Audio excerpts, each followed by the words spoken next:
Hello and welcome to another episode of the CG Garage. This is episode number 342, featuring Edward Dawson-Taylor and Jacqueline Cooper. I have known Jackie Cooper for a while, and I've also known Ed through Jackie, and they are absolutely wonderful people. They're doing a lot of interesting things, and I've actually sort of been working with them because they've been doing a class based on their company called Becoming a CG Pro. Now, I've already done a podcast with Jackie way back in the day. If you guys want to hear a little bit more of her backstory, we end up talking a lot about Ed's backstory because we haven't really talked to him that much. But what they're both doing is a pretty cool stuff, and I was really, really glad to be part of it. Kristen, what did you think of this podcast with Jackie and Ed? Well, I enjoyed it quite a lot. Well, and they both already have like amazing film backgrounds, and they both also worked for ILM and Digital Domain. And Jackie, she's worked on like the top 3 grossing films of all time, which was Harry Potter, Deathly Hallows, Tron, which I'm assuming that's where you two met, in Jurassic World. And then Ed was a CG soup on a lot of films, but Jurassic World as well, The Lion King and Jungle Book, which is where you guys talk about virtual production. Just that's basically what this whole podcast is about, and about their school becoming a CG pro. And they're just both so nice and humble. And I like on their Facebook page, they have this one quote: "We are all helped get where we are, and it's good to pay it back and forward." So they just really want everyone they just want to teach people. So it's great what they do. It's really cool. And they basically, it's basically what they're doing is they're teaching Unreal for filmmakers, which has been a really great course for people to do because a lot of people are figuring out how to do this. And there's not always there's a lot of information out there, but it's really good to have a good structured program that they've done. And Ed, in fact, is now he's a certified Unreal teacher as well, which is pretty cool stuff. And obviously I have some interest in virtual production, as you guys know, for a long time. So Ed and I talk, as you said, at length on this subject, and as well as with Jackie in terms of figuring out, what they're doing in their school and their classes. In fact, there's a couple of things that they're coming up that they're teaching. Kristen, tell people what they're up to, what Ed and Jackie are up to in their classes. All right. So in October, they have a Fall Unreal for Filmmakers 1 and 2. And if anyone's interested in learning virtual production, you can go to their website, which we'll link on the podcast. And then you can also join their Facebook group, which is called Becoming a CG Pro, to catch like workshops and classes that they will be adding over time. And then they also have a podcast called Becoming a CG Pro Podcast. Yeah, exactly. So go check out all those things. And, I was really happy to be able to help out and help promote what Ed and Jackie are doing, because I know in the world of virtual production right now, there's a lot of people figuring this stuff out. So additionally, we had our big event last week, which is what we had to take the week off because I think we were a little wiped out from 24 hours of chaos. I didn't have enough time to post podcast, but there's a lot of stuff going on coming up. So what's happening on September 23rd? We have a V-Ray 5 for Rhino webinar, so you'll learn tips and tricks for a quick and easy architectural workflow. So Sign up online. Yep. And then the only other announcements for products we have is V-Ray 5 has been updated for V-Ray for Unreal. So go check that out as well if you go to chaos.com. Speaking of Unreal, which is what Ed and Jackie are doing. Okay. If people want to know more about the podcast, where can they go? You can go to facebook.com/CG Garage Podcast or chaos.com/CG Garage. And if you'd like to watch us, you can go to youtube.com/Chaos Group TV. Perfect. And if you guys have ideas or you have questions or anything relevant to the podcast, let us know. We would love to receive your emails on that. The email is labs@chaosgroup.com. And don't forget to leave us a review on Apple Podcast. That would always be appreciated. A thumbs up and a review is always welcome. But that being said, please enjoy episode number 342 featuring Ed Dawson-Taylor and Jackie Cooper. Welcome to another CG Garage where the Chaos Group talks. You'll know it's over when the last bucket drops. We're gonna fire off rays in high dynamic range. We know that ambient occlusion is passé. Global illumination won't lead you astray. And while image-based lighting is really swell, you need to make sure everything has Fresnel. Jackie, you've actually been a guest on this, but I was looking up the last time that you were a guest on this, which was 2016, believe it or not. It was 5 years ago. Oh my God. You were just about to release your Monarch VR piece that you were doing. That's when we did that whole thing. Wow. Which was really awesome. But Jackie and I have actually reconnected because we're doing something a little different.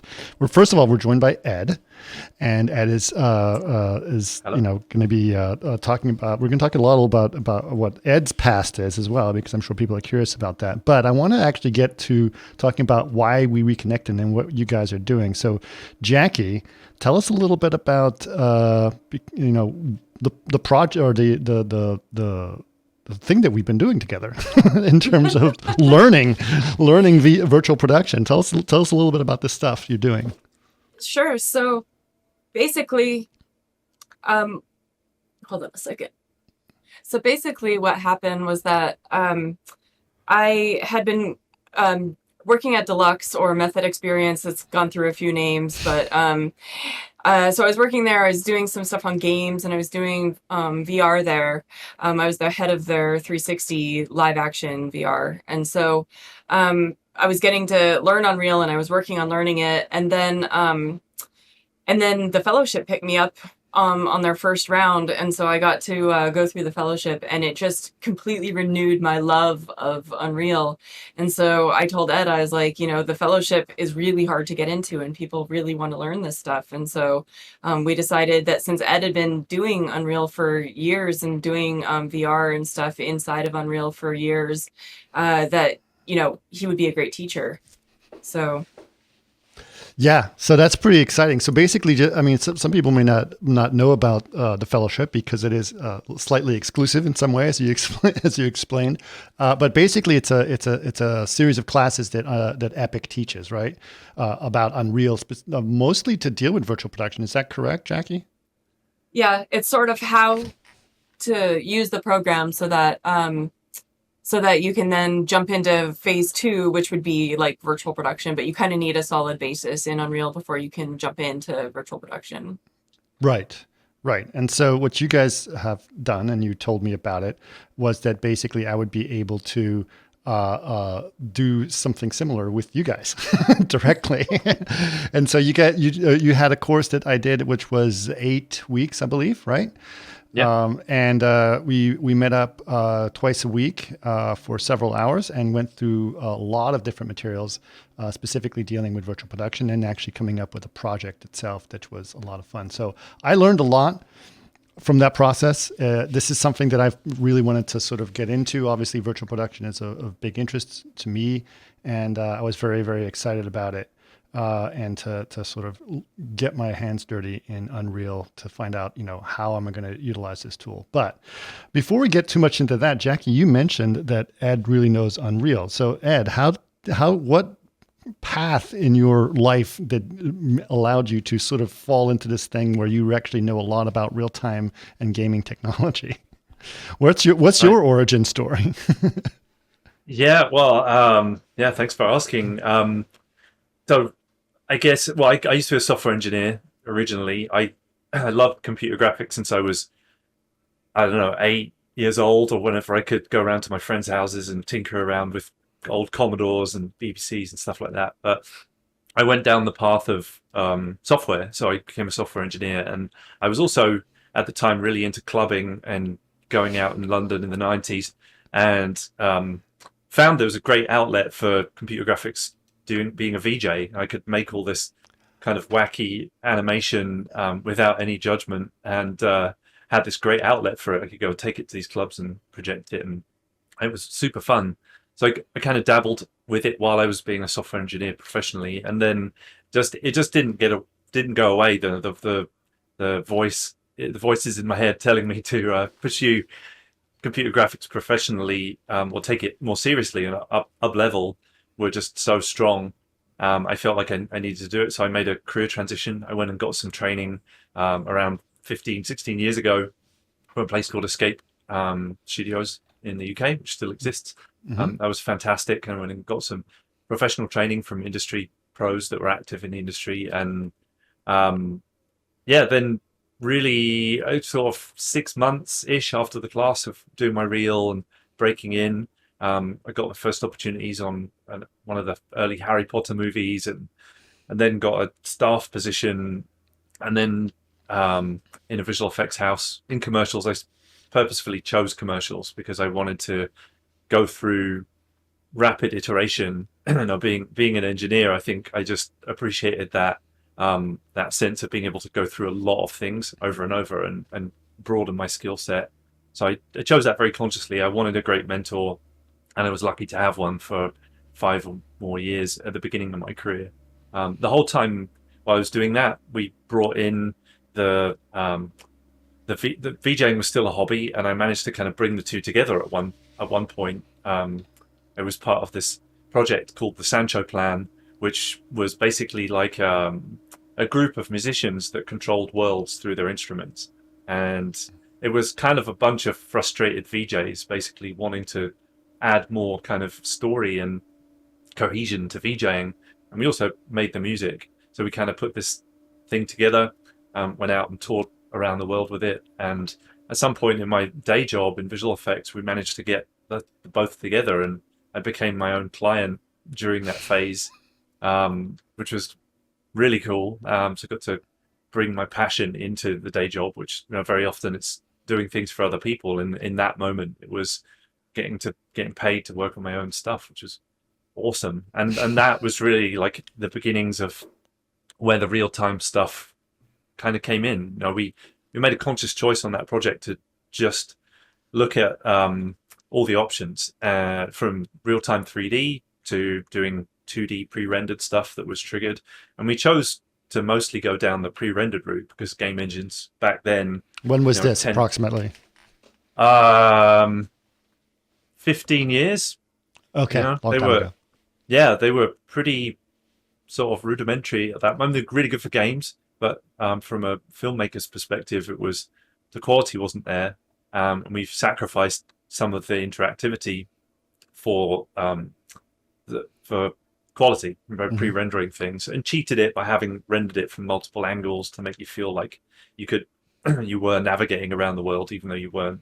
But yeah, really, we did experiment. We did one project. We got a commission for a place called Ars Electronica in Austria, which we performed at quite a number of years at the festival that they run for an entire week, where they take over that whole town, and it's really cool for anyone that's interested in that world. I'm not sure what they're doing during COVID, but we got a commission from them at their new space where they had a huge cave immersive environment that was 16 by 9 meters screen on the wall and on the floor. It was driven by 8 projectors, and we were told they wanted to use Virtuals, which was a very old game engine. It was used a lot on kind of tablet platforms and those kinds of things.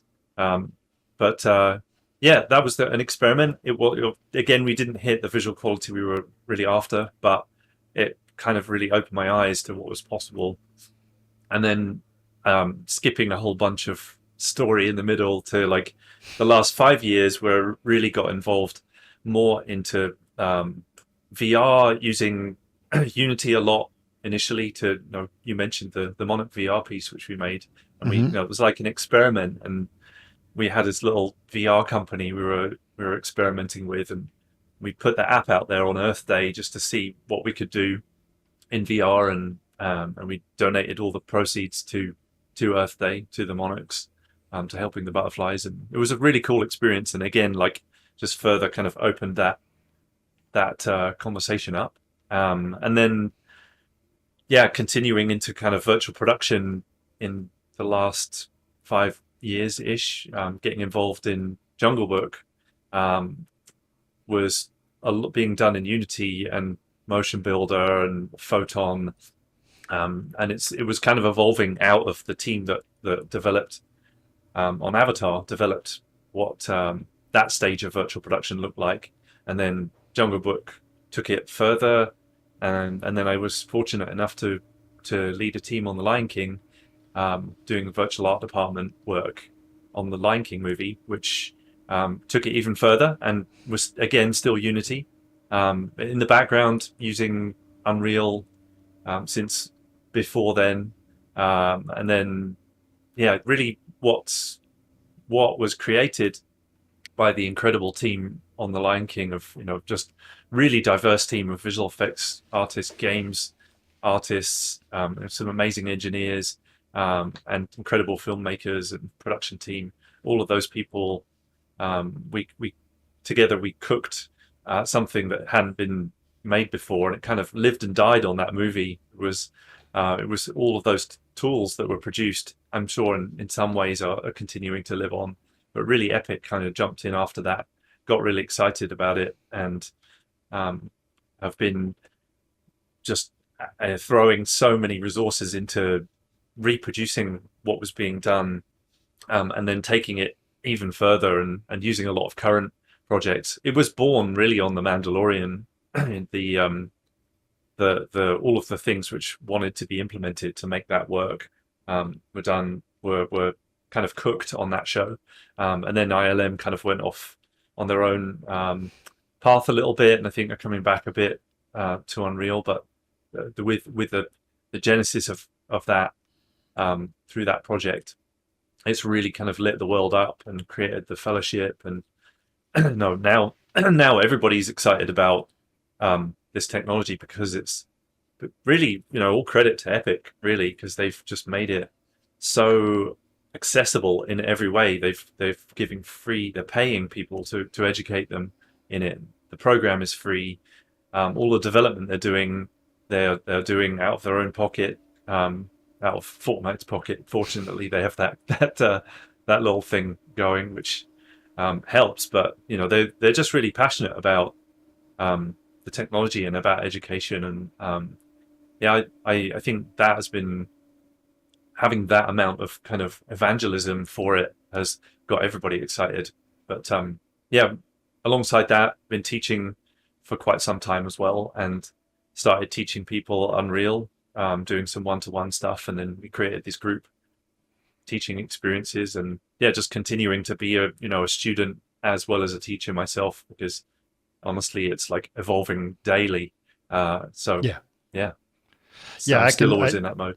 I can definitely, there's several things I want to touch on that you were talking about. One is like, I was very excited about virtual production, back when obviously the Avatar stuff is one of the first times you sort of see some of those things that happened, or understanding what the implication of it is. Right? And to me, it was when you take motion capture and then you start to capture the camera too, and then you're actually filming in virtually. So that's when I sort of saw that process, that it was, I think, fascinating. And then you guys carried it even further on things like the Jungle Book, which I was fascinated by. But I had been actually talking to, besides the virtual production stuff I've been doing, I've been talking to Ben Grossman for years about it and his excitement about it. And so obviously when, after Jungle Book comes Lion King, right? And that's the evolution when he says like, I am building tools that are making filmmaking possible in real time, and that experience of what that was really like, yes, now I get it. Which is great. I think that's my vision, is that, I'm able to film in VR, or not VR, film in virtual production. Doesn't have to be in VR in any way, but seeing what I'm trying to do and doing all CG stuff and using the same tools that cinematographers can use. And actually, you mentioned it several times during the class. It's like, this is the opportunity for the cinematographer to come back on set, but it's a virtual set, but it's back on set. So I think that was, kind of a great thing. And you also even taught in your course, you actually were bringing cinematographers and people to the class to teach us, those skill sets, which are fundamental, that we don't always have. So really, really great experience for sure. Now, awesome. Yeah, glad you enjoyed it, and it was a pleasure working with you on it too.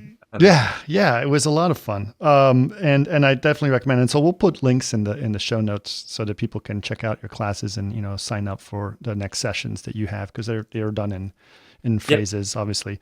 But there's another thing you guys did. I mean, like you guys have always contacted me. It's like, we've got this cool idea. I'm doing something different, and I'd like, has some advice on something. So you're working on your Monarch VR stuff. You did something with I think there was some transportation stuff that you were doing. There's all kinds of different projects that you're working on. So all of which, by the way, seem to all center around making the world a better place, which I think is a really great initiative. So can you tell me a little bit about, because I don't know which ones I'm allowed to talk about and not talk about, so, because we've talked about a lot of things, but tell us a little bit about some of the other projects that you've done that are, related to real-time and computer graphics, but not necessarily visual effects and filmmaking. So tell us a little bit about some of those projects you guys are doing. Sure. Yeah. Yeah. My personal sort of, I always call it the existential crisis. Trying to figure out what what I'm doing with my time, and trying to make it as satisfying for me and as valuable to the world as possible. Because I think that intersection where you're doing something that you love, something that you're good at, and something that is in demand, something that's useful. When you are in the middle of where those three overlap, that's where, for me, the most passion has emerged, and where the most kind of satisfaction has emerged. And it's hard won, because it does involve me periodically digging around in my soul to figure out what it is that I'm doing, and am I doing the right thing? I'm spending the largest amount of my yearly budget on education myself, and continuing to grow. But it's in that kind of exploration personally, I've always tried to follow what I have as there's so many options in life, and trying to follow the one that speaks to me the most, the one that's like gets me the most excited, that is something that is feasible and possible. And to be honest, at the beginning of my visual effects career, I felt like doing this for a living was not possible. I felt like it was a dream, and only special people got to do it. And no, I didn't. I followed software engineering because that seemed more practical at the time. But then just jumping and hoping the net would appear, it did, but in a calculated way. I went and got some really good education first. I've then just continued to personally follow that path, and seeking out things that are not just something to pay the bills, but something that's kind of not good enough for me, which is annoying sometimes. It's frustrating to have that extra requirement, but it does mean that I've been really lucky to end up in some of these situations where some of my most recent ones, I really wanted to use the skills I had for some of the bigger problems that we're going through as a culture. And thinking about that, I was trying to think, do I go back to being an engineer and try and help make better solar panels, or what is it? What am I supposed to do?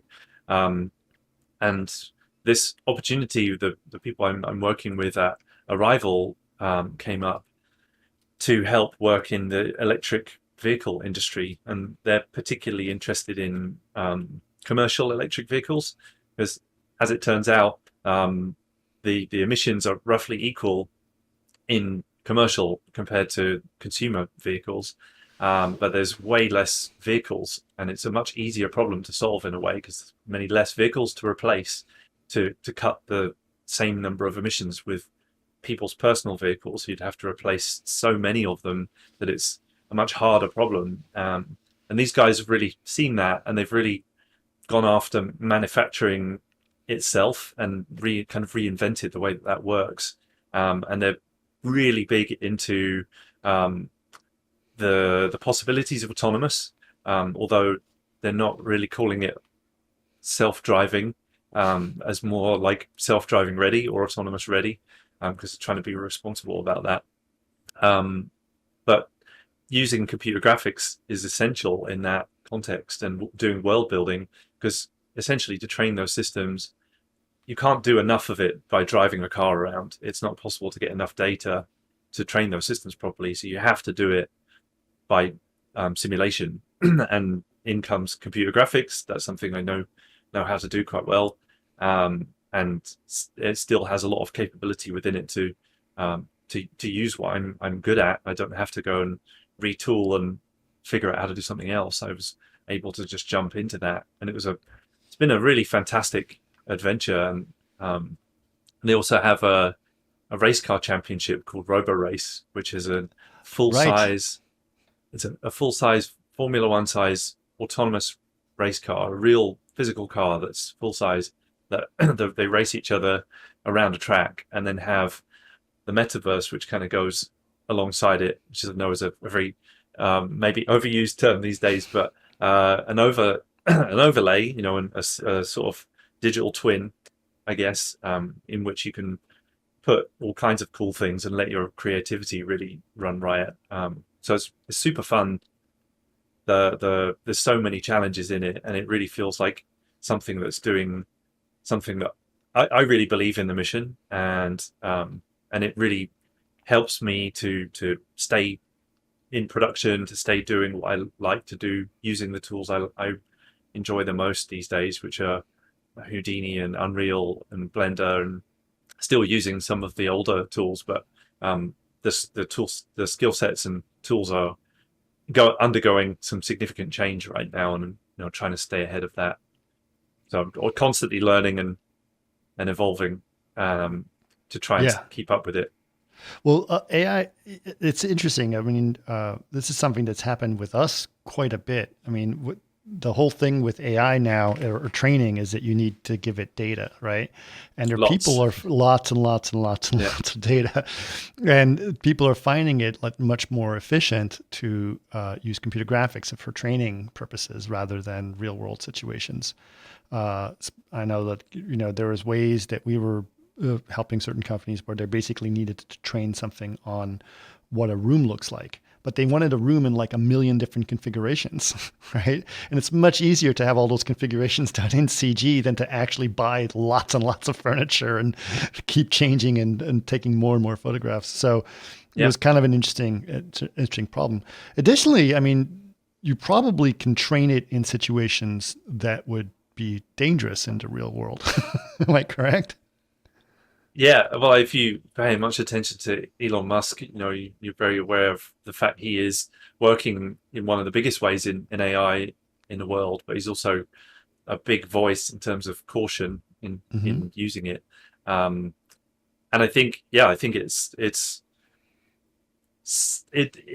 already controlling things that affect us in ways that we don't understand. It's essentially running social media to a great extent, and presenting us with what we are being programmed with on those platforms. And it's not being chosen by people, it's being chosen by these algorithms. And I mean, that's just one example of it. But then obviously there's the Terminator, and then all kinds of possible apocalyptic futures with AI. But it's a big spectrum, I think, and it's not going to go away. No one's going to stop doing it. So I think it clearly, even the man who's very cautious and afraid of it, and almost, Elon, very vocally so, he's still pushing ahead with it. So I think it just becomes important to think about like the morality of what's going on, I guess, and the possible dangers. But like with this much, it's incredibly powerful. Social media, AI, computer graphics, so this incredibly powerful. We're so easily influenced by things that it's very important that we take those things into consideration and be really responsible with them. And I wonder whether or not there may start to become warnings on things, like they used to get parental advisory on album covers or whatever. Maybe they'll start having those kinds of things on things that are generated by AI, so that people are aware that they're not real, and understand the difference.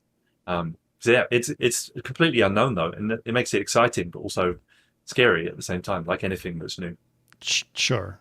I mean, that's the thing that I've always been fascinated with AR, specifically with art that we create, is that art is based on something that is comes out of your conscious mind to try to express something that's different that you may not have seen before. That sounds like this is an idea I have, right? And that idea can be birthed out of a bunch of things. But with AI, the problem is that it's all done through learning of something else. It's always a reference of something different. It's always based on something that has happened in the past. So it's never really creating anything new.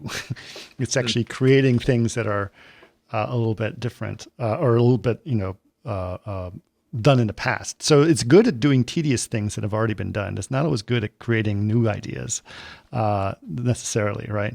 Yeah, yeah, certainly neural nets, they're specifically designed to learn from something and then just be really good at doing that over and over again. Right. Yeah.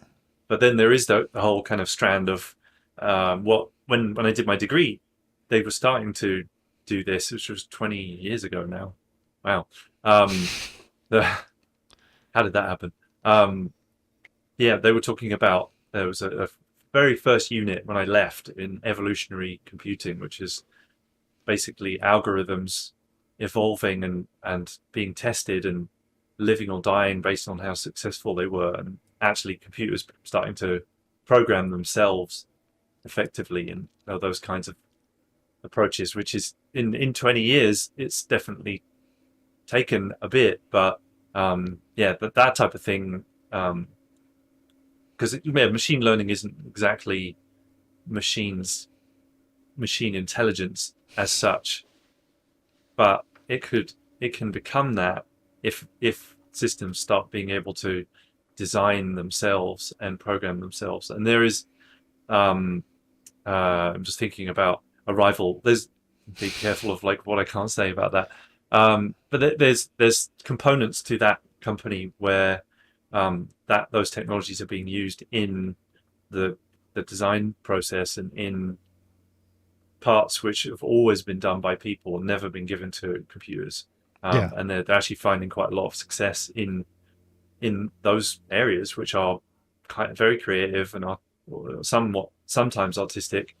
I guess creativity is really just, according to Einstein, it's combining combinatorial play. I think he said is the definition of creativity, which is combining things together in new ways to make something new. So in a lot of ways, humans aren't that creative as well. They're just rehashing things over and over again with some differences every now and again.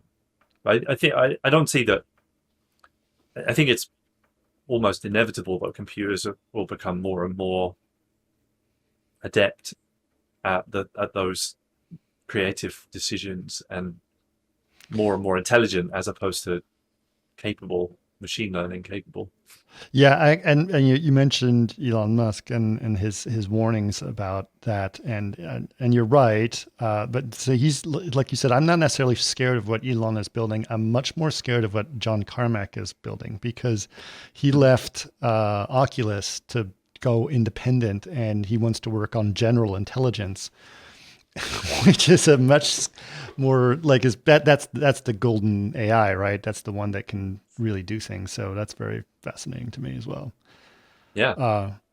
Yeah. I do want to get into virtual production with you guys. Sorry, I'm going to jump around a little bit and talk about that. So obviously you guys have started your course. I've took your course in terms of where it's going in virtual production.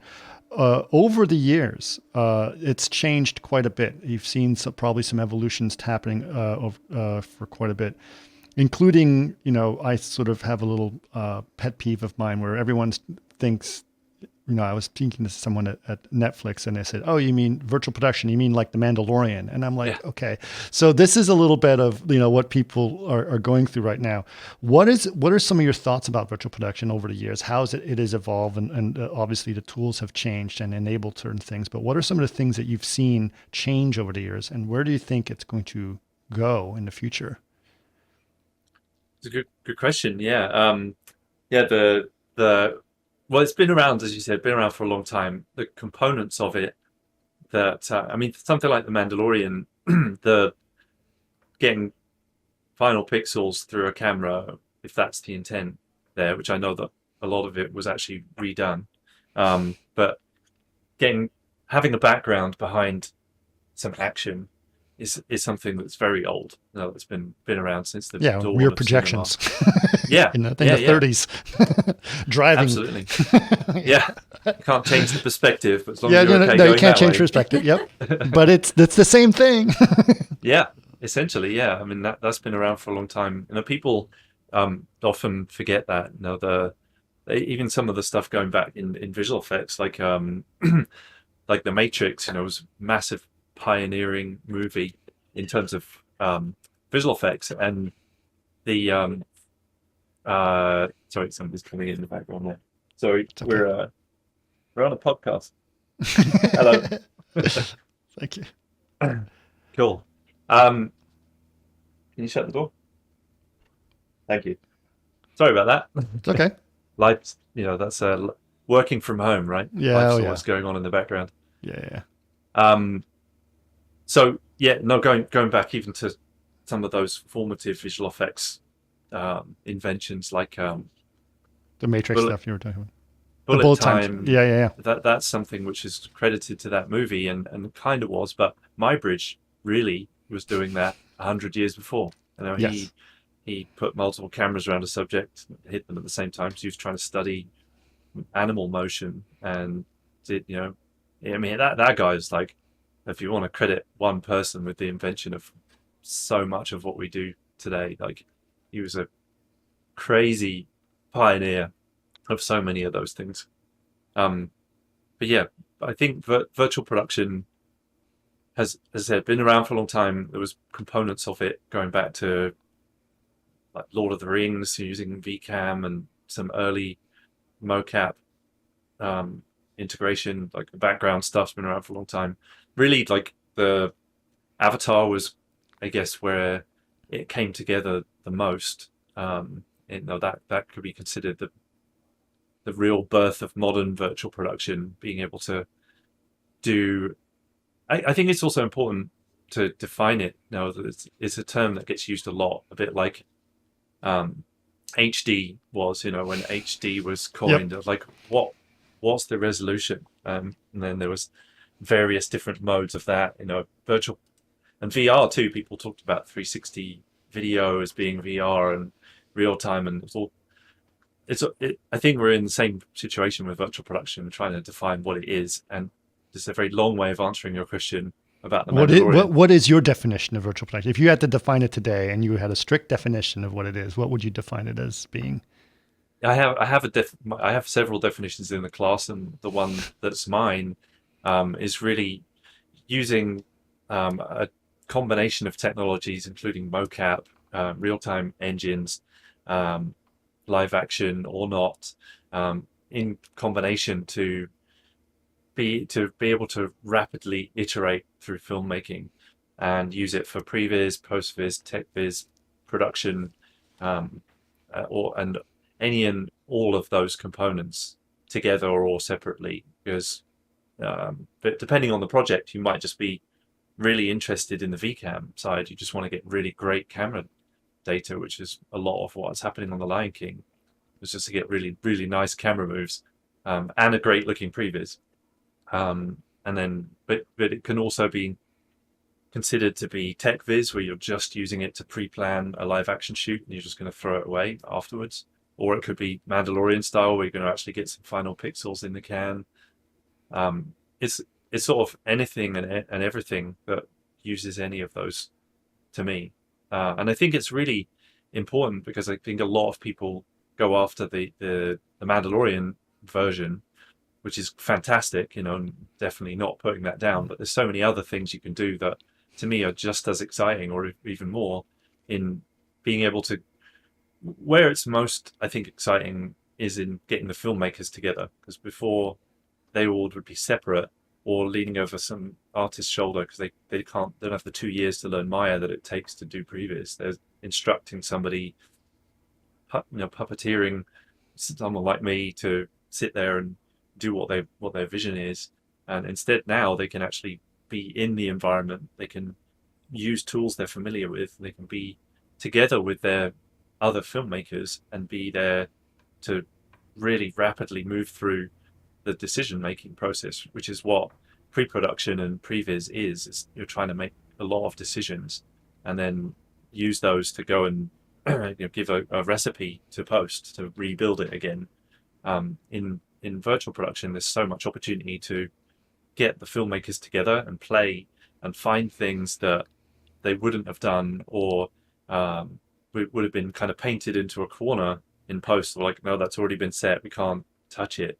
Now they can get in there, move a camera around, change the viewpoint, change the environment, look at the action, say, okay, we need to tweak that a bit. If they're using mocap, they can do it immediately, or otherwise maybe have a team of animators by the side that can reorganize that, and very quickly they can that was really the process on some of those movies I was fortunate to work on, was just being able to really rapidly go through the filmmaking process and have everyone involved, and because essentially it's creative, and if you're being creative, you want to be able to make mistakes and learn from them immediately and then do something about it. That's really like rapid iteration, what it's useful for. And in filmmaking, you would start with like, here's the script, and okay, now it's locked, now we go to the storyboard, now that's locked, do the previs. In this new age, you can really pull it about. You can change things even afterwards. You can even go back and do reshoots. If you're not happy with post, you can go back and do a reshoot without all the expense of rendering it fully, which is very costly to get that back in front of the director again. You can just go reshoot it in virtual production, and it's incredible how flexible and fun, and the fact that it actually raises the quality in so many ways. Yeah, I mean, absolutely. I mean, the way that that's referred to in this, as a software engineer, you would probably know this, but the way that's referred to in that world is a waterfall approach, which is the traditional way that we've done things, versus an agile approach, which allows you to iterate in these quick sprints much more rapidly, which is interesting because I've been thinking about this, the visual effects problem of that is, and in fact, the entire film industry still is stuck in the waterfall approach of like, no, we don't do anything until we pass it on to the next person. And Jackie is very familiar with this because she was a compositor. She was literally the end of the waterfall in many cases. And she sat there and had to wait for everything else to be done before she could do anything. And it was probably very frustrating. Am I right, Jackie? Yeah. Well, the hard part about it was always that I got it we were always running late, and so I'd always get it at the very end, and so it was always like crunch hour, and that part was always really challenging, but always fun. Yeah. So what was it like for you when you made that transition from being someone who was working in as a lead compositor, and the work that you did, which was great, and I loved working with you back in the day. But now you're doing a lot more real time stuff. You're doing a lot more interesting things in terms of what virtual production is. You've done some VR. Obviously, you're doing a lot of more VR projects that were involved. How was that transition from you to think about it in a much more iterative and immediate sense of things? I guess I would say that I really, it feels like a natural growth. Like it feels quite natural to be inside of Unreal and to be developing your own world and to be, there is new stuff to learn, and it's always a constant process, but I think everyone needs to be keeping up with technology. So, but I feel like it's quite natural, and that we're hitting a time where I think anyone can make their own films, and anyone can make their own art. Anyone can be their own storyteller. And that's what the fellowship really got me excited about, was that everyone has a voice, and that, like I did have a bit of 3D background, but I was mostly a compositor, but to be able to go in and make my own 3D inside of Unreal has been just mind opening. And so, it's been good. Yeah, that's great. I mean, I think that there's something that's very interesting and satisfying about it, and this is something that we covered in the class, when I was looking at things, and this is when I first started exploring virtual production stuff, the only tool we had was Motion Builder, right? And Motion Builder was very good at doing a bunch of things and still is at doing things. Yeah. But what was dissatisfying about it was that it never really tried to focus on making it look good, because that wasn't its goal, was to make it look good. You're going to make it look good later, so just get a rough idea of what it looks like. And so when we sort of did the construct thing and we started actually making it look much closer to the final frame that we wanted, that's when we started to realize, like, oh, now it makes sense to bring the DP back on set, right? To actually have the DP play that role. I mean, before it was, the DP does a bunch of things with a bunch of green screen or blue screen, hands it over to a facility and waits a couple of years to see final picture. And that's a little bit dissatisfying in some ways when they actually have the opportunity to do things in camera at this point. So what are your thoughts about that specifically? Like, what's going to be in camera and the quality of the work that you're able to see in real time? How do you think that that's going to evolve? Either one of them.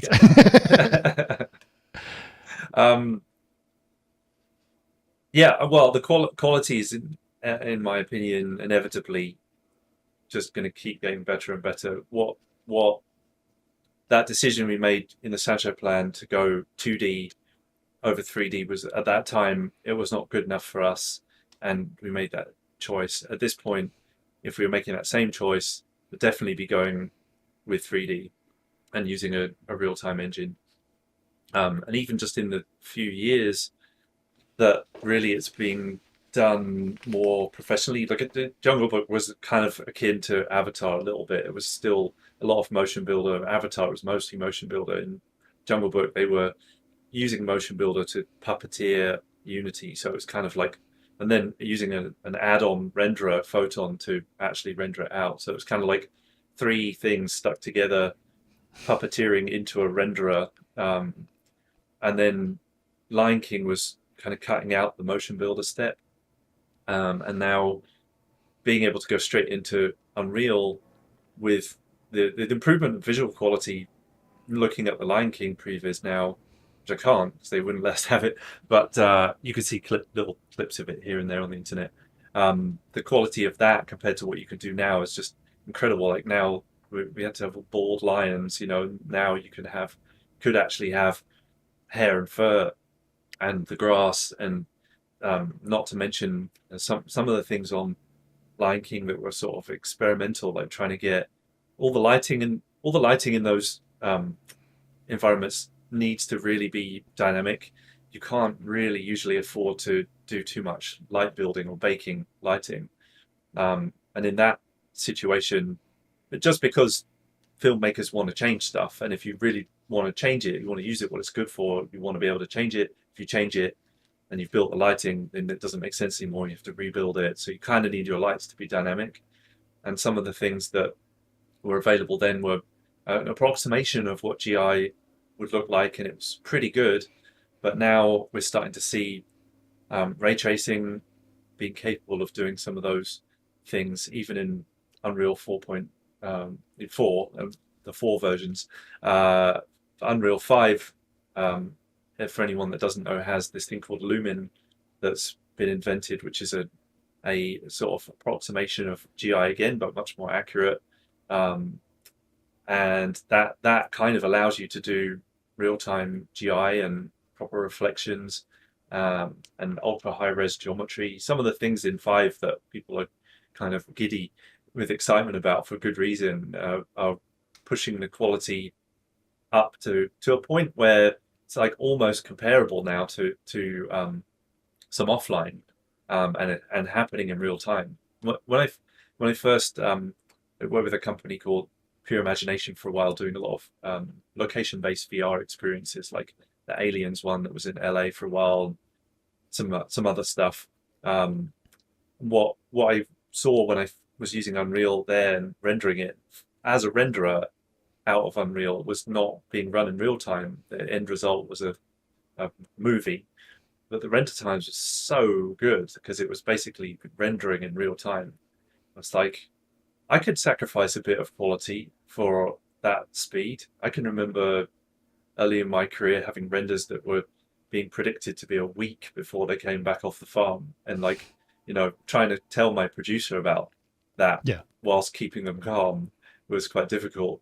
Yeah. But now seeing that stuff, the quality and the speed, and they're trying to keep the speed up whilst pushing the quality as much as possible, because that benchmark of real time is really, really important.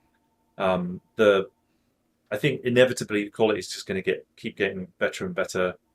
With the like path tracer in 4.27, you can actually ray trace in Unreal. I think it's just obvious that the hardware's got a little bit of a problem at the moment. Just getting the hardware out to people is really tough right now. That's probably more of a challenge than on the software side of it. But they're just going to keep marching on, and I think we'll be at the point where it matches with offline. I don't see.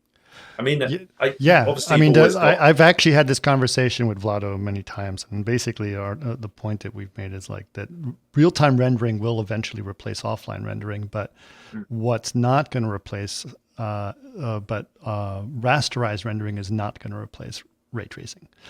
So ray tracing has to take over. Now the challenge is this, right? And you're right. You're absolutely right. There's a path tracer inside of Unreal, and there's a path tracer inside of Omniverse, and there's a bunch of path tracers. In fact, writing a path tracer is not necessarily a challenge as much as it used to be, because of tools like optics, et cetera, allow you to write path tracers pretty easily. The challenge is not that. The challenge is that what we expect out of our path tracers is a lot more than what can be done in real time in terms of the features, right? So you can't do really good subsurface scatter, skin in real time yet. It's getting faster, or hair with proper melanin, right? And we all know, when we worked in visual effects, when we're looking at final pixels, a very quick diffuse shader, it runs at 24 frames a second, is not going to cut it when we want to nitpick the hell out of things. But so I do think that there's the ray tracing portion of things are going to be advantageous. I do appreciate what I find fascinating, and taking your class really reinforced it. What I found fascinating about Unreal was not necessarily the quality of its render, which I think is very good as a rasterizer. But what I found it great about it is that it is incredibly complex and agile and flexible to incorporate a huge amount of real-time combinations, right? I can bring in a suit and a V-cam and gloves and a face and connect it to all kinds of other sensors. I can make my own wheel avatar, focus puller, and then find a way to plug that. So Unreal can bring in everything. And that's sort of what it's so amazing about it to me. And it's not necessarily, the rendering portion of it, which I think is good, but it's bringing a group of people together to work together. Now, the collaborative nature of that, I mean, what is your thoughts about, the collaborative live, working live with a bunch of people at the same time? Do you feel how do you think that that's going to change the way we think about virtual production and filmmaking? Yeah, that's a good question. You probably got some thoughts on this too. I'll take a stab at it. So being on stage during Lion King and seeing what the filmmakers were able to do for the first time, them being in VR, scouting a set, putting cameras down, making creative decisions, while on connected boxes. At that point, that's something that's now been replicated in Unreal, where you can actually connect remotely as well. You don't even have to be in the same room, and a lot of people now are actually working together in the same set, in the same scene, doing that work together, the same as you would on a live action set, but they're doing it virtually across the internet. The internet's that's another big component to it, is the bandwidth being, all these things kind of came together at the right time. The desire, the knowledge, the tools, the tech capability, the bandwidth of the internet being another one. The fact that we can do this now, we can record this in as much quality as we have. Like it's quite new, and being able to do those things over the internet is doing virtual production over the internet. It's pretty new. It's really only been possible for like the last 10 minutes. It's very, very new. And I think now that it's possible, there's like part of creativity where something's impossible and you vision it and you make it possible. There's another part to it where something becomes possible, and then you're like, wow, that's opened my eyes to some new possibilities now, and you start exploring and creating with these new capabilities. So I think part of the fact that the tech is at this point where it's the first time that this stuff's been capable of doing this means that directors can sit in their homes and critique and do scouts, and they don't have to be physically on set. It's just amazing. But also everybody else involved can also be in there and be involved. To me, I was having this conversation the other day, and I think one of the most exciting bits of it to me is that it's kind of bringing everyone together again. It's tremendous fun working on these projects and being able to be there on stage. I love being on set. It can be stressful sometimes, but it's a lot of fun. It's very creative naturally. It's pulling things around a lot, and there's a lot of decisions being made on the fly. I think that being able to do all of that collaboratively together and not being, it's weird because we're doing it at a time where the world's become more isolated, and I think that's almost pushed it to push these collaborative tools even more. So to be able to be in there at the same time, be creating together, not be abstracted from the filmmakers. And in post, you're often in a dark room somewhere very far from where the action's happening, and you kind of receive these drops. Okay, this is what I'm doing now. Okay, cool. And you sit there and do it, and you apply your creativity to it at that stage. But now with this technology, I think it's just bringing that whole process together. It's kind of busting the pipeline open, which is a good thing. And there are things like USD and Omniverse making that possible outside of even just the same tool. Like they're developing connective tissue across multiple tools. Now we're at this crazy moment where you can have a Houdini session running inside Unreal, omniversing out to Maya and Blender and a bunch of other people in different programs, but everyone can be in it at the same time, communicating with each other through Discord or whatever tool they want to use.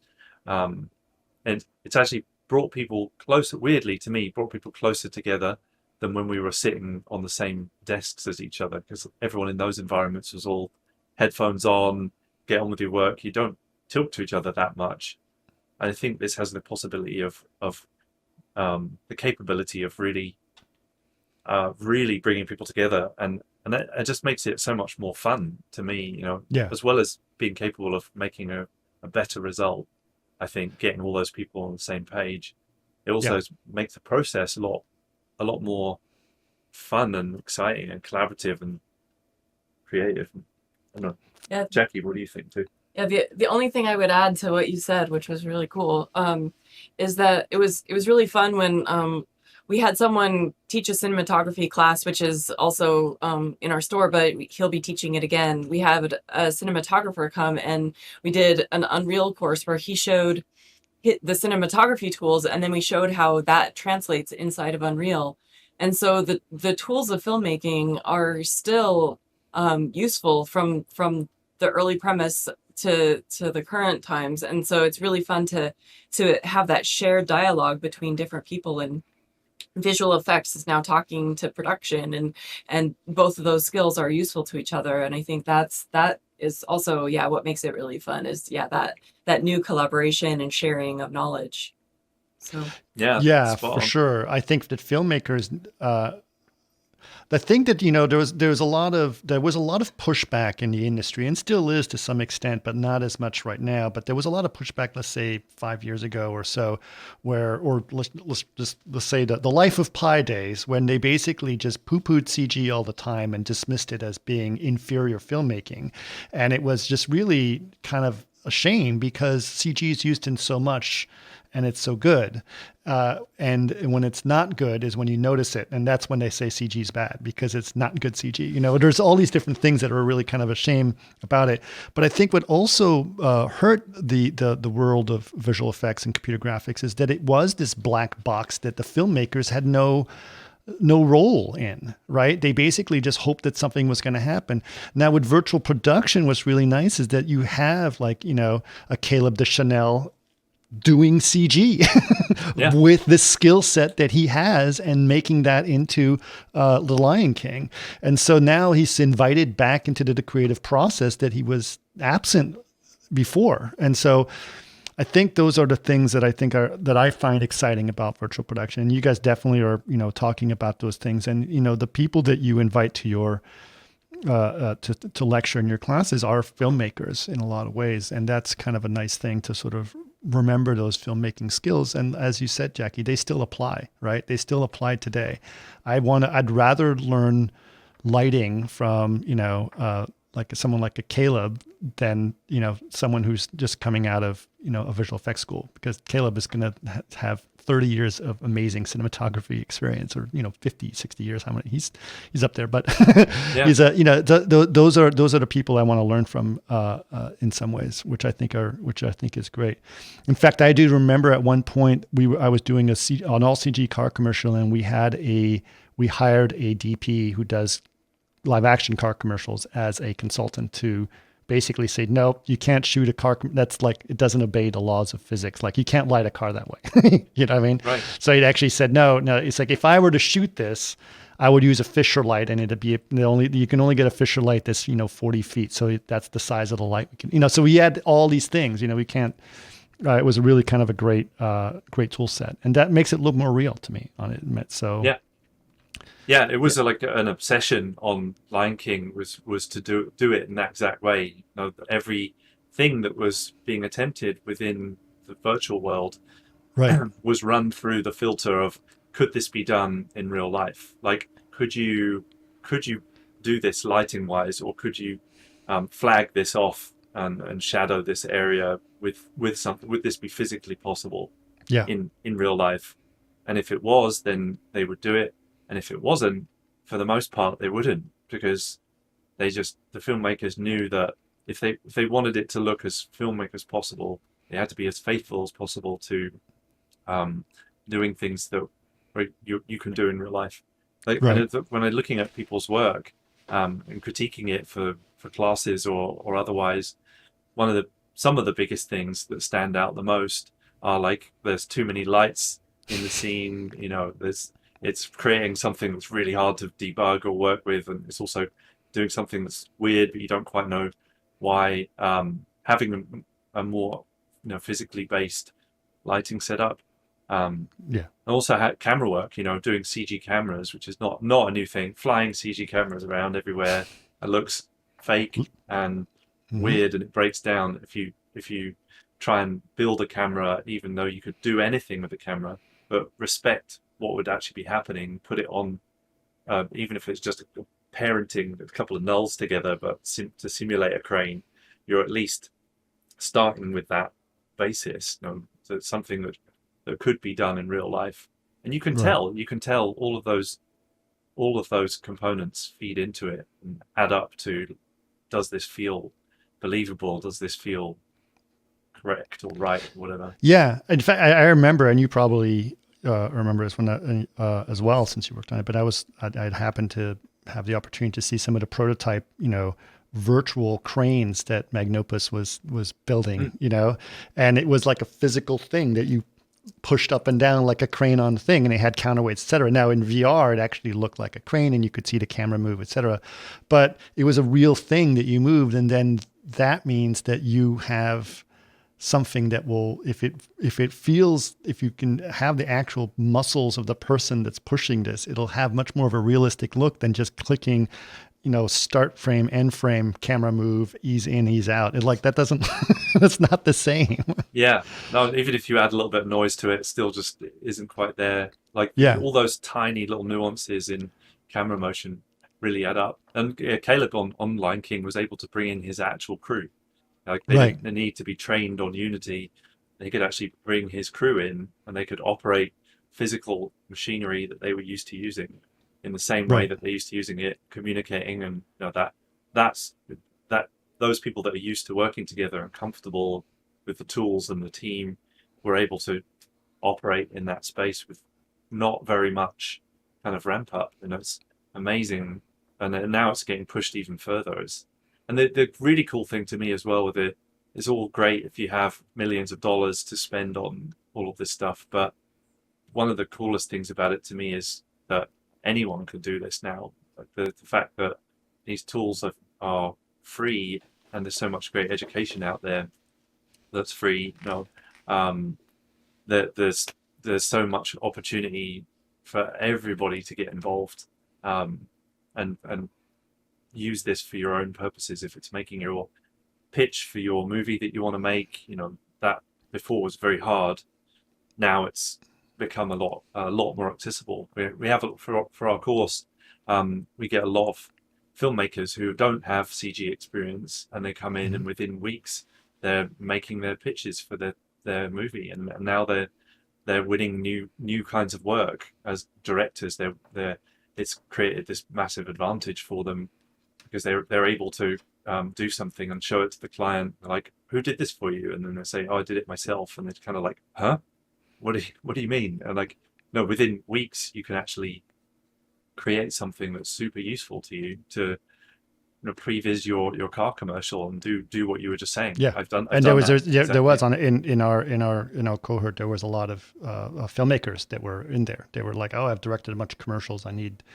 This is a tool I need in my arsenal, and this is great. And they're learning and creating things that was really cool.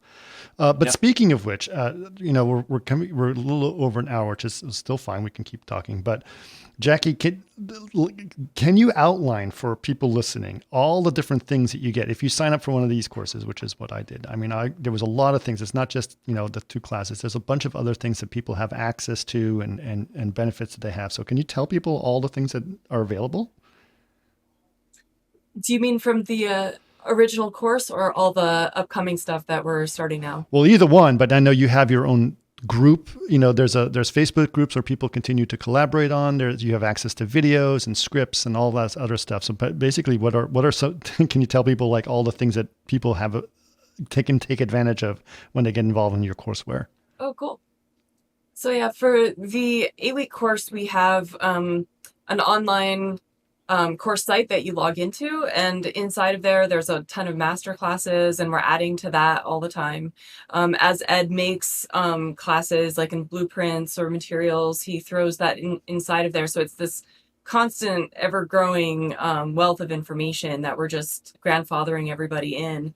And all the slides from all the weeks are in there, and then all of the recordings are available for people to watch after the class ends for as long as they want to.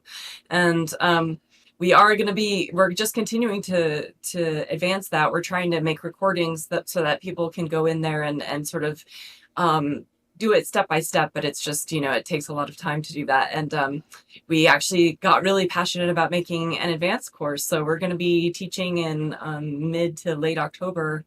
We're going to be starting our first advanced class, which will be even deeper into virtual production. And there should be some LED stuff in there and green screen stage virtual production shoots. And so showing just sort of the hybrid model and the full LED model and getting deeper into some of the Unreal concepts. So we really wanted to do that. And then we have an alumni group. So people can sign up and just continue the conversation, finish their projects if they didn't have an opportunity to be able to ask questions, be able to meet other people, from other cohorts. And as I was saying, the cinematography class will be probably taught again soon. And so we have even more that we're trying to build. We're super excited and super passionate about just making this information free, or I wouldn't say free, but make it accessible to everybody. Yeah. Yeah. And you guys are pretty good about, we had people from all around the world when we did the class, right? So we had someone from Australia, we had some people all over, and they signed, they came in at all hours of their day. It worked out pretty well. So people can definitely sign up from anywhere on the planet that they went to. Yeah. Absolutely. And do that, which is awesome. Now, I also want to give you, because you guys just started this, but I as someone who's been podcasting for a long, long time, well, it seems like a long time, but I'd love for you guys to have the opportunity to talk about the podcast that you guys started, so you can get people to check some of that out. So tell us a little bit about your podcast and what's it called, and where can people find it, what's on it, what's going on there. Sure. Yeah. So our name is Becoming a CG Pro. The website, our website is becomecgpro.com. And we can add some links. I'll give you some links to share with people. But yeah, becomecgpro.com. From there, you can access the podcast. We have a link to the podcast, so you can sign up for it on most of the major platforms, Spotify and Google and Apple and Amazon, and it's RSS and all the things, I think. Mm-hmm. There's also on that website, you can keep in touch with us, find out about courses. We I'm also happy to share my contact info. Look us up, Edward Dawson-Taylor or Jacqueline Cooper on LinkedIn or Facebook. I'm very happy to connect with any of your listeners and talk about any of this stuff. The podcast is available from that site. We also put a copy of it on our YouTube channel, which I'll add a link to. It's and we've just started doing the YouTube channel as well, when that has our podcast on it, the video version, but also a bunch of useful videos to do with the stuff that we teach as well, and have guest talks and tutorials and things like that on it. We also have a free Facebook group, which is I can again Become CG Pro. It's Facebook/Become CG Pro. That is basically a free resource to people if they want to come and post questions or post their work and get some feedback on it. We've a good number of industry pros in there as well, and so there's a mix of people who are trying to learn about this stuff, people who know about it, and with these great conversations that emerge in both of those places, and in the course too. That those communities that evolve through the course are quite special and really supportive. But yeah, did that answer your question? I think it's a lot of stuff. Several ways to get the podcast. Yeah, so we will put a lot of those links up on our site, obviously. But it sounds like the hub to check everything out is becomecgpro.com, right? That's right. Yeah. Okay. Great. And so that's a good place to start for all of that stuff. But yeah, definitely check out their podcast. They've got some interesting people on there. And I know it's always beneficial to cross promote podcasts. So I'd definitely love to do that. And really, I want to thank you guys for introducing me to the class. This was the opportunity I needed. It's exactly like you said. There was a bunch of people doing the Unreal Fellowships, that learning it that way. And I knew a lot of my friends were doing it. They got very lucky, but it is kind of, a little bit exclusive to do that. So when you guys says you can do something, we're offering some services to learn Unreal and virtual production. I was like, great. So I signed up immediately, which was really awesome. Cool. Yeah, it's a really, really good way to go fast. Similar to what I did at the beginning of my career and have done since too. It's just there's plenty of material out there on YouTube and Unreal's Learning Center, and it's a lot of great stuff. And there's some that's partly the problem now. When I was trying to learn before, there was nothing. It was a couple of books, and that kind of made it more difficult and easier, because it's like, all right, this is the book. Okay, I'll read this and I'll know about it. But really, to take it to the next level, I went and got some education from industry professionals that live it, and that's what made the difference for me. So it may not be for everybody, but if you want to go fast and deep and really have a lot of support, there's me as lead instructor. I'm an Unreal authorized instructor, and Jackie is assistant instructor, and we have 4 other guests that come in and talk about specific areas and their industry experience. And then there's 15 people in the class too who all are amazing. There's some amazing people lining up for October 3rd, which is our next start. Awesome. Just an amazing group that's forming for that, and that's also a great resource to the people that are in it as well. Yes, indeed. Yeah, there were some great guys in that group for sure. That was a lot of fun. Well, cool, guys. Thank you so much for being on the podcast. And Jackie, thank you for coming back. It's been too long. 2016 seems like, 2016 seems like ages ago. But I really appreciate it, having you guys on, and looking forward to seeing all the cool things that you guys continue to do in terms of education and bettering the world and artificial intelligence. And you guys are very busy for sure. All right. Thanks, guys. Awesome. Thank you so much for having us on, Chris.